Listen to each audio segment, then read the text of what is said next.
Olá amigos, sejam bem-vindos a mais um vídeo do meu canal. Eu sou o Lucas Knaip e vamos falar sobre o Atlético Mineiro e sobre Cuca, né? Porque tem que falar de novo, né, gente? Que derrota foi essa para o Cruzeiro, né? A gente sabia que clássico não pode ser subestimado, tudo isso. É um jogo muito poderoso esse clássico mineiro, né? Acho que o último grande jogo com torcida foi Atlético e Cruzeiro no passado, lotado, né? Casa cheia. Aquilo foi muito bonito de se ver, né? E tudo isso, mas a questão é que o Atlético Mineiro e Cruzeiro, né, hoje vivem mundos diferentes, né, muito diferentes. O Atlético tem elenco para tentar ser campeão do Campeonato Brasileiro, tentar fazer campanha de destaque na Libertadores, né, quem sabe chegar a uma final, ser campeão, se for um time bem treinado. Tem um time capaz de ser forte em qualquer competição. Mas a questão é que o Cruzeiro, o time da Série B, que nem conquistou acesso na última temporada, que até em certo momento chegou a lutar para não cair, um time que tem vários problemas de elenco, um elenco velho em alguns sentidos, um elenco limitado, foi lá e venceu o jogo. E muito disso se quer a uma coisa, tática, porque até o Felipe Conceição, um técnico que eu critico bastante, né, conseguiu dar um nó tático no Cuca. Chegou a esse ponto e as pessoas têm que entender que não vai ser o Santos pro Cuca o Atlético Mineiro, porque muitas pessoas podem ser ancoradas do que foi a última temporada em que o Santos conseguiu a final da Libertadores e tudo isso, mas não é a mesma situação, é muito diferente e é muito mais complicado, porque no Santos não havia pressão por vitória, né? Quando ele assume o Santos, né, e assume sob críticas, né, porque o último trabalho dele tinha sido no São Paulo, um rival, não tinha sido um bom trabalho, tinha sido o pior ataque do São Paulo, acho que na era dos pontos corridos, né?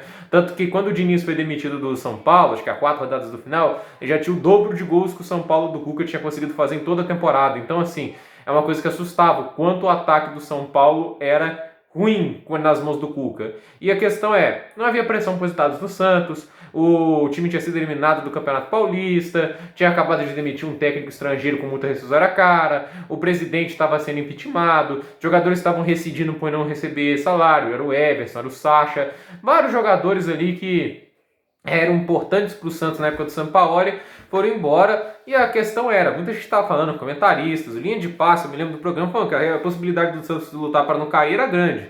E a questão era, não havia pressão por resultados e o Cuca tinha basicamente uma segurança muito grande no cargo. Isso dava ele tranquilidade, ele tinha paz. E era um ano anormal, né? Ninguém estava treinando muito, muitos times com pouco ritmo de jogo. Se ele conseguisse um mínimo de eficiência, ele já ia conseguir sobressair uns outros. Não estou tentando diminuir o trabalho dele. Foi bom no Santos, ele conseguiu eficiência para o time, fez o time ter um contra-ataque muito bem eficiente. Mas não era muito além disso, né? O time não era um super time no ataque, né? Quando a gente precisava propor, tinha seus problemas. Só ver o jogo contra o Goiás, né? O jogo contra o Goiás no segundo turno foi horrível. O Santos perdeu para um time na zona de abaixamento de uma maneira que não podia. Tomou 4 gols naquela partida. E assim, o Santos tinha alguns problemas, mas sua virtude foi o que fez o time ir à final da Libertadores, né? Pegou times que tinham problemas na hora de atacar, tanto o Boca Juniors, tanto o Grêmio, né? Que abriam espaços para contra-ataque e acabou nisso indo até a final. Só que na final pegou um time como o Palmeiras, que foi a final quase basicamente da mesma maneira. Algumas vezes ele foi mais ofensivo, mas quando tinha um oponente mais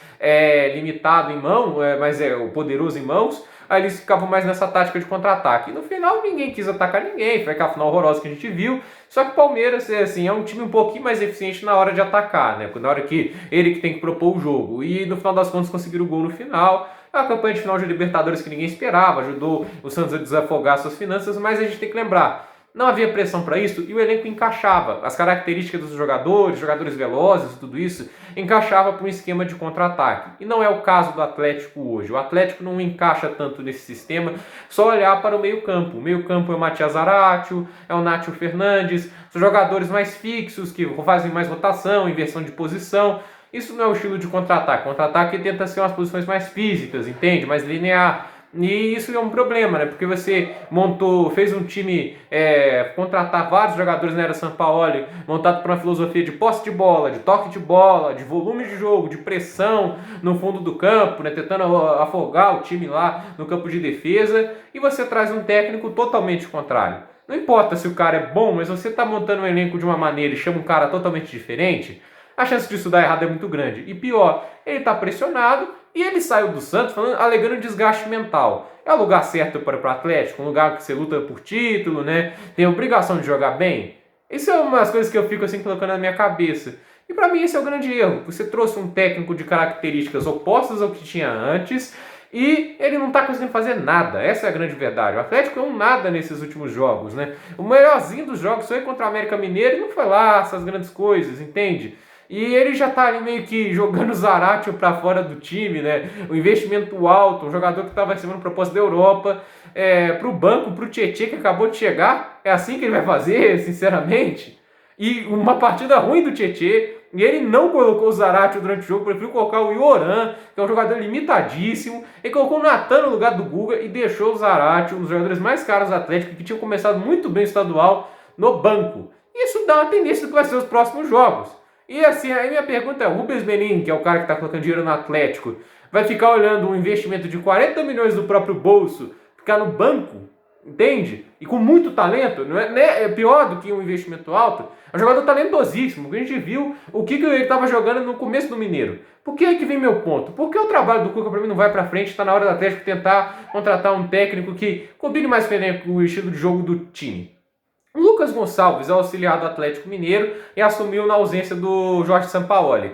Ele comandou o time nesse começo de Campeonato Mineiro e o Atlético tinha vencido todos os jogos sob o comando dele. Todos. O único jogo ali que foi mais complicadinho foi da segunda rodada, que foi 2-1, mas o resto sempre ganhando por mais de 2 gols de diferença, com vitórias com autoridade, jogando bem, controlando muito bem as partidas. Muito também foi comemorado da boa atuação do Zarate, que foi melhor escalado por ele do que com o Sampaoli, jogando mais como primeiro volante, tendo mais liberdade no campo, fazendo bem as inversões de posição. Tava interessante. É um trabalho assim, que não era fantástico, incrível, Jorge Jesus, não. Era um trabalho que estava fazendo pelo menos o básico. E o básico do Atlético estava goleando aqueles times todos. Por quê? O elenco é muito melhor. O elenco tem muito mais qualidade. Entende? E isso fez com que o Atlético mostrasse quanto o Atlético estava superior em relação aos outros times. O elenco é muito bom. E assim, tinha um momento do Atlético na quarta, quinta rodada, o segundo ataque tinha 5 gols, o Atlético tinha 15. Era muito uma disparidade gigantesca.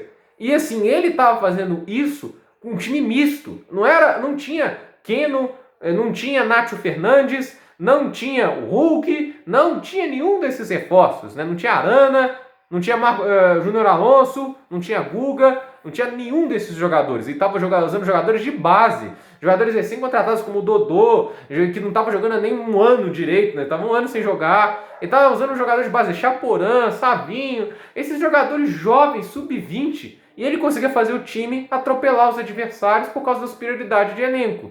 E a questão é, esse cara fazendo o básico, estava conseguindo fazer o time jogar bola. E o Cuca, técnico campeão de Libertadores, está ali limitando o time a chutão para frente, tudo isso. É uma coisa que dá uma raiva interna, assim, desperta mais primitivo em mim. Eu acho que é isso que eu tenho que falar como torcedor, porque é inadmissível. Se um auxiliar consegue fazer um trabalho melhor, alguma coisa está errada. É uma coisa que as pessoas têm que olhar. Se um auxiliar como o Lucas Gonçalves consegue fazer um trabalho extremamente mais competente, o que a gente está fazendo com o Cuca? Por que contratar o cara? Eu detesto contratação que vem por memória afetiva, porque o cara ganhou um título em 2013, e olha lá, né, que o pessoal fica falando que o Cuca abandonou o jogo no meio da partida, não sei se é verdade ou não, eu nunca parei para perceber isso, né, mas a questão, na final da Libertadores de 2013, a questão é, você vai ficar olhando para 2013? Porque uma coisa que eu vi agora, né, recentemente no Twitter ali, o Bruno Vicari, repórter da ESPN, falou que uma das jogadas ensaiadas de escanteio, usando até o Tietê, era a mesma que era feita no Palmeiras 5 anos atrás. Você quer contratar um técnico que faz as mesmas jogadas de 5 anos atrás? Técnicos têm que evoluir, técnicos que têm que acompanhar o crescimento do futebol. É isso que eu fico tanto elogiando no Alex Ferguson, que foi o lendário técnico do Manchester United. O cara era competitivo nos anos 90, em 2013. Passou elencos de todas as maneiras pelo Manchester United na mão dele, e ele sempre entre os 3 primeiros. Porque o cara era bom e sabia melhorar. E sempre tinha uma coisa nova para aprender, sempre trabalhava com máxima competência. É um cara que sabia se adaptar às situações. Veio gerações incríveis de novos técnicos, ele sempre estava lá colocando o Manchester United na primeira prateleira do futebol. Porque é isso que faz um técnico diferenciado, um cara que sabe aprender com o passar do futebol. E eu vejo alguns exemplos aqui no futebol brasileiro, óbvio que em muito menor escala que o Ferguson, que é o melhor técnico da história, mas olha o Barbieri. O Barbieri, há pouco tempo atrás, não era o técnico que você contrataria. Olha o trabalho que ele faz agora no Bragantino. Ele tirou o time da zona de rebaixamento, a segunda pior campanha do primeiro turno, para brigar quase para uma vaga de Libertadores. Olha o futebol que o Bragantino joga. É organizado, é coeso. Eu acho assim, um técnico versátil. O time ataca e sabe jogar no contra-ataque. É uma coisa bonita de se ver. E a questão é, não vejo essa versatilidade do Cuca, um cara que ficou parado no tempo também. Óbvio que com mais eficiência com os outros técnicos. Ele ainda consegue fazer trabalhos menores com o Celso Roth da vida, com o Abel Braga e tudo isso. Mas isso só não basta, né? Ser melhor que esses caras não basta apenas. Eles contrataram o Cuca para tentar ser o melhor e acho que era muito evidente que isso tinha grandes chances de dar errado, vista a pressão, vista a situação atual do Atlético.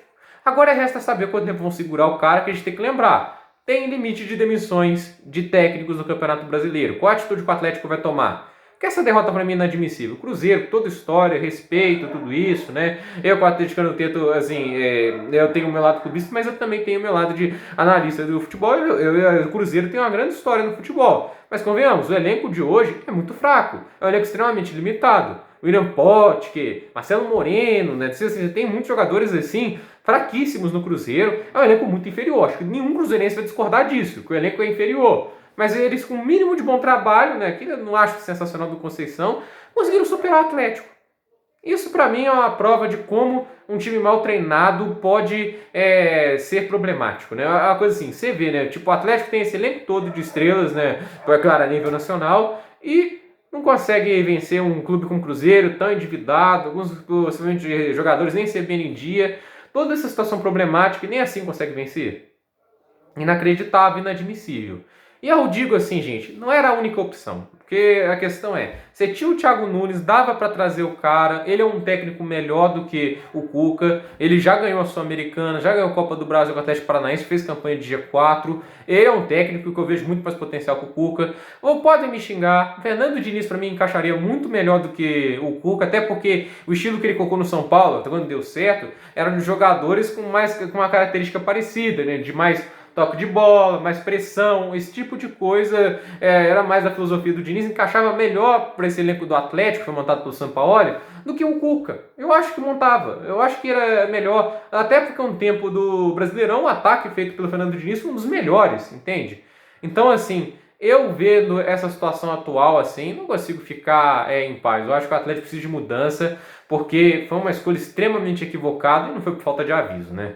Tem técnicos também lá fora, tem Rui Vitória, tem Bruno Lage. O Rui Vitória tem suas críticas, mas para mim é um ótimo técnico. O Bruno Lage revelou João Félix, Rubem Dias ao mundo, fez um ataque de 100 gols. Eu acho que se fizer uma boa proposta, o cara vem para cá. Tinha o Leonardo Jardim, que disseram que não fecharam o contrato, que ele ia ficar só uma temporada. E já tem gente pedindo demissão do Cuca em 5 jogos, entende? O Atlético queria um técnico por 2 anos. Então trataram um técnico meia boca, porque técnico é investimento, né? Isso a gente tem que deixar claro. Trataram um técnico meia boca e no final das contas o técnico meia boca aí estamos entregando esses resultados pífios, mas é importante que tem contrato de 2 anos, né? Em vez de trazer um técnico que já levou o Mônaco a semifinal de Champions, eliminando o Guardiola, que teve chance, a gente já falou, o Leonardo Jardim foi especulado no Atlético com muita força. E a questão é, em vez de trazer esse cara, mesmo que seja por só uma temporada, tentar fazer uma grande campanha, o time foi lá e foi atrás do Cuca, né? Inacreditável, né? É uma mentalidade muito pequena também, eu vou te falar.